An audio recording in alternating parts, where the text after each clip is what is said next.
across. And that's good to almost a quarter mile, or just under a kilometer for the young folks. It's pretty far. So when they loaded a cannon back then, you had to worm out the gun. They had a thing that looked like a corkscrew.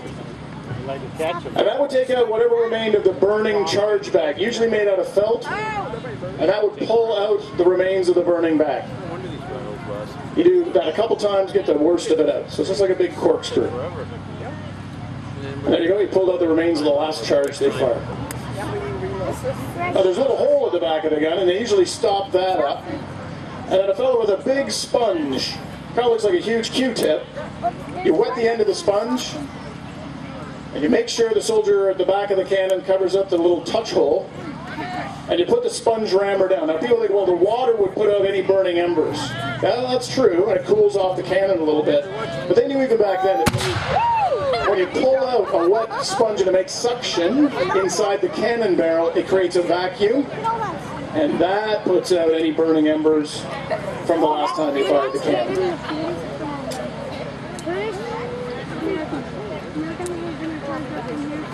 So now you have to load your cannon, and when you load it, it came prefixed as ammunition. So there was a charge bag, and then a little wooden disc called a sabot, and then nailed to that would be a cannonball, a shell, an exploding shell, or canister.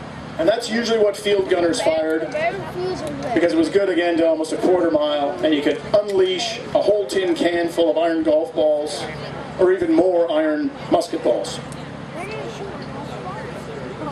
Now the dicey bit about loading a cannon was the fellow who rammed the ammunition down the front end. That could be a little hazardous. Now once everything's rammed home, and it hasn't gone off prematurely, they will prick the charge bag through the vent hole at the back of the gun. Usually it's made out of brass, so you don't cause any sparks or stuff like that. That would be very bad. And you put a little quill in there, a feather quill, filled with gunpowder. And that's what's going to set off the gun. Now by this time they could skip a step. They'd invented powder-filled copper tubes, and sometimes to speed up the process you just jam that into the charge bag.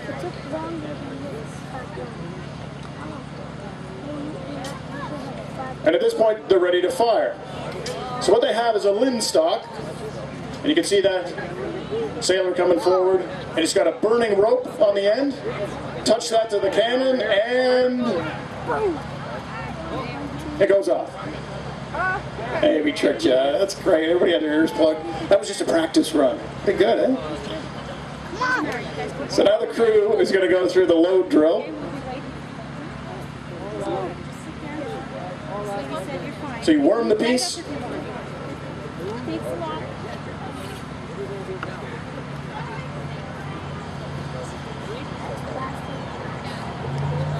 Yeah, sponge the piece. And make sure you're creating that vacuum as the sponge rammer comes out. Make sure there's no more burning embers.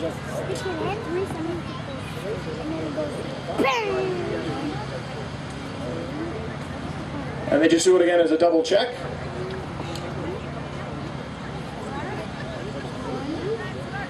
Then they load the cannon and ram it. That's the dicey bit for the person at the front of a muzzle-loading cannon. Now you could skip all the safety steps. You didn't have to worm the cannon, you didn't have to sponge the cannon, but you just blew off the arms of a lot of your own artillery gunners. So, you could be fast, but it was dangerous.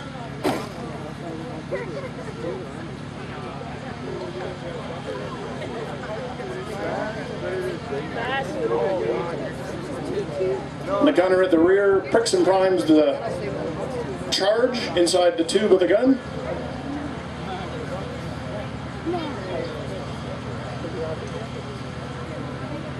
And maybe you guys can be the gun commander.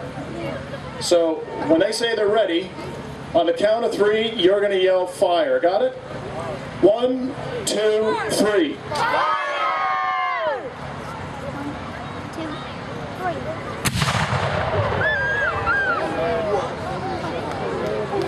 Good job.